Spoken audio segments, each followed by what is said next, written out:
नमस्कार दोस्तों, कार्य और ऊर्जा के ट्यूटोरियल में आपका स्वागत है।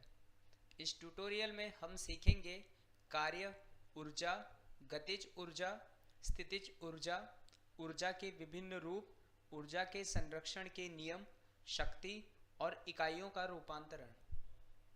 कार्य। यहाँ कार्य के लिए दो शर्तें हैं। सबसे पहले बल को वस्तु पर कार्य करना चाहिए। वस्तु बल की दिशा में विस्थापित होना चाहिए। यदि ये दोनों स्थितियां संतुष्ट होती हैं तो किया गया कार्य बल का परिमाण है और बल की दिशा में वस्तु का विस्थापन है। कार्य W बराबर बल F गुणे विस्थापन S। कार्य में केवल परिमाण होता है तथा कोई दिशा नहीं होती है। किया गया कार्य एक गुरुत्वीय घटक है, इसमें कोई दिशा नहीं होती है। यदि बल विस्थापन के विपरीत दिशा में है तो कार्य ऋणात्मक होता है। कार्य कब पूरा होता है? यदि आप किसी दीवार पर उसे धक्का देने के लिए अधिक बल लगाते हैं लेकिन वह गति नहीं करता है तो कार्य शून्य होता है। यदि आप किसी गतिशील वस्तु पर बल लगाते हैं और वह भी अपने बल के विरुद्ध गति कर रहा है, आपके द्वारा किए गए कार्य ऋणात्मक हैं क्योंकि बल और विस्थापन की दिशा विपरीत है। यदि आप एक पार्श्विक गतिशील वस्तु पर बल लगाते हैं जो अपने बल की दिशा के लंबवत गति कर रहा है, कार्य फिर से शून्य होता है क्योंकि दिशा में कोई विस्थापन नहीं है जिसमें आप बल लगाते हैं। ऊर्जा। कार्य करने के लिए ऊर्जा की आवश्यकता होती है। ऊर्जा मुख्य रूप से कार्य करने की क्षमता है। जब कोई कार्य किया जाता है तो वस्तु या व्यक्ति जो कार्य करता है उसमें ऊर्जा की हानि होती है और जिस वस्तु पर कार्य किया जाता है उसमें ऊर्जा की वृद्धि होती है। ऊर्जा और कार्य का मात्रक जूल होता है। ऊर्जा कई प्रकार की होती है, जैसे यांत्रिक ऊर्जा के दो रूप होते हैं, गतिज ऊर्जा और स्थितिज ऊर्जा। ऊर्जा के कई रूप जैसे ऊष्मीय ऊर्जा, रासायनिक ऊर्जा, विद्युतीय ऊर्जा तथा प्रकाश ऊर्जा आदि हैं। गतिज ऊर्जा। एक गतिशील वस्तुओं में ऊर्जा होती है। गतिशील वस्तु द्वारा पास ऊर्जा उसके वेग का परिणाम है। तेज गतिशील वस्तु में अधिक गतिज ऊर्जा होती है। किसी वस्तु में गतिज ऊर्जा के कारण निहित ऊर्जा को गतिज ऊर्जा कहते हैं। यह यांत्रिक ऊर्जा का एक प्रकार है। वेग और वस्तु की ऊर्जा के बीच संबंध को गतिज ऊर्जा द्वारा दिया गया है। गतिज ऊर्जा E के बराबर 1/2 mv की घाते 2, जहाँ m वस्तु का द्रव्यमान और E वेग है। ध्यान दें कि यदि हम वेग का 2 से गुणा करते हैं तो गतिज ऊर्जा प्रारंभिक मान से 4 गुना हो जाता है। यह इसलिए क्योंकि k E वेग के वर्ग में समानुपाती है। स्थितिज ऊर्जा। यदि कोई वस्तु ऊर्जा से संचित करती है जिसमें यह वस्तु की चाल या गति में परिवर्तन करने के लिए उपयोग में नहीं आती है, इसे स्थितिज ऊर्जा कहते हैं। स्थितिज ऊर्जा किसी वस्तु को बाहर से स्थानांतरित कर सकती है। यह वस्तु की स्थिति या विन्यास का परिणाम है। उदाहरण के लिए, जब किसी वस्तु को भूमि से किसी ऊंचाई तक उठाते हैं तो उसकी स्थितिज ऊर्जा में वृद्धि होती है, जो कि ऊंचाई तक उठाने के लिए किए गए कार्य के बराबर है।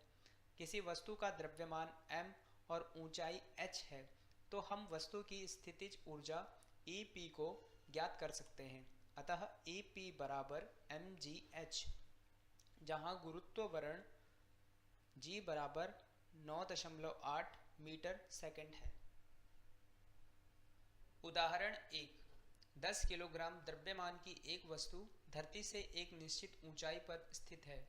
यदि वस्तु की स्थितिज ऊर्जा 450 जूल है तो वस्तु की धरती के सापेक्ष ऊंचाई ज्ञात कीजिए। हल। वस्तु का द्रव्यमान m बराबर 10 किलोग्राम, स्थितिज ऊर्जा EP बराबर 450 जूल, EP बराबर mgh, 450 जूल बराबर 10 किलोग्राम गुणे 9.8 मीटर सेकेंड, h बराबर 450 जूल बटे 98 किलोग्राम मीटर प्रति सेकंड, h बराबर 4.59 मीटर। अतः वस्तु 4.59 मीटर की ऊंचाई पर स्थित है। ऊर्जा के विभिन्न रूप। ऊर्जा कई प्रकार की होती है, जैसे आंतरिक ऊर्जा। आंतरिक ऊर्जा सबसे सामान्यीकृत वस्तु या योग के साथ ऊर्जा के सभी रूपों के सभी आंदोलनों प्रणाली के भीतर सूक्ष्म कण है। ऊष्मीय ऊर्जा, यह एक आंतरिक ऊर्जा है जो इसके तापमान के कारण प्रणाली में उपस्थित रहता है। रासायनिक ऊर्जा, रासायनिक ऊर्जा पदार्थों के मध्य संचित रहता है। यह अणुओं के मध्य परमाणु की स्थिति के कारण तथा विभिन्न छोटों कणों के आपसी स्थिति के कारण उत्पन्न होता है। विद्युत ऊर्जा, विद्युत शक्ति एक प्रणाली के भीतर पारंपरिक आवेशित कणों के बीच कूलम्ब बल से जुड़ी स्थितिज ऊर्जा होती है। नाभिकीय ऊर्जा, नाभिकीय ऊर्जा वह ऊर्जा है जिसे नियंत्रित गैर विस्फोटक परमाणु अभिक्रिया से उत्पन्न किया जाता है। ऊर्जा संरक्षण का नियम, ऊर्जा को न तो उत्पन्न किया जा सकता है और न ही नष्ट, हालांकि इसे एक रूप से अन्य रूप में परिवर्तित किया जा सकता है। किसी भी अवस्था में निकाय की कुल ऊर्जा हमेशा स्थिर बनी होती है। उदाहरण के लिए, जब कोई वस्तु ऊंचाई से नीचे गिरती है तो उसकी स्थितिज ऊर्जा निरंतर गतिज ऊर्जा में परिवर्तित हो जाती है। जब यह भूमि पर पहुंचती है तो यह भूमि में स्थानांतरित हो जाती है। उदाहरण 2, 4 किलोग्राम द्रव्यमान की एक वस्तु को 20 मीटर की ऊंचाई से नीचे गिरा दिया जाता है। जब वस्तु आधा रास्ता तय करती है तो वस्तु का वेग ज्ञात कीजिए। माना g बराबर 10 मीटर प्रति सेकंड। हल, अतः हम जानते हैं कि वस्तु का द्रव्यमान m बराबर 4 किलोग्राम, h1 बराबर 20 मीटर, h2 बराबर 10 मीटर, अतः Pe1 बराबर mgh1 बराबर 4 गुणे 10 गुणे 20 बराबर 800 जूल। Pe2 बराबर mgh2 बराबर 4 गुणे 10 गुणे 10 बराबर 400 जूल। Ke1 धन Pe1 बराबर Ke2 धन Pe2, अतः इसे हल करने पर हमें 10 वर्गमूल 2 प्राप्त होता है। अतः आधे रास्ते में वस्तु का वेग 10 वर्गमूल 2 मीटर प्रति सेकंड होगा। शक्ति, ऊर्जा के स्थानांतरण की दर या कार्य करने की दर को शक्ति कहते हैं। इसे कार्य की दर के रूप में भी निर्दिष्ट किया जा सकता है। अन्य शब्दों में यह किए गए कार्य की गति को मापता है। शक्ति प्रति सेकंड समय में कार्य की गणना करते हैं और उसका मात्रक वाट है। इकाइयों का रूपांतरण, यहाँ इकाइयों को MKS प्रणाली और CGS प्रणाली में रूपांतरण किया गया है। MKS प्रणाली में बल की इकाई न्यूटन है और मात्रक किलोग्राम मीटर प्रति सेकंड है, और CGS प्रणाली में इसकी इकाई डाइन है और मात्रक ग्राम सेंटीमीटर प्रति सेकंड है, तथा एक डाइन बराबर 10 की घाते ऋण 5 न्यूटन होता है। इसी तरह ऊर्जा का MKS प्रणाली में इकाई जूल और मात्रक किलोग्राम मीटर प्रति सेकंड है, तथा CGS प्रणाली में इसकी इकाई अर्ग और मात्रक ग्राम सेंटीमीटर प्रति सेकंड है, तथा एक अर्ग बराबर 10 की घाते ऋण 7 जूल होता है।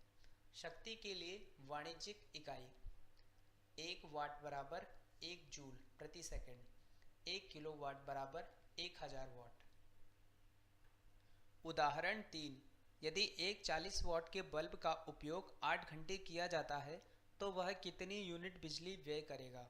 शक्ति बराबर कार्य बटे समय, कार्य बराबर शक्ति गुणे समय, यूनिट बराबर शक्ति किलोवाट में गुणे समय घंटों में, बराबर 0.040 किलोवाट गुणे 8 घंटे, बराबर 0.32 किलोवाट दशमलव घंटे, बराबर 0.32 यूनिट।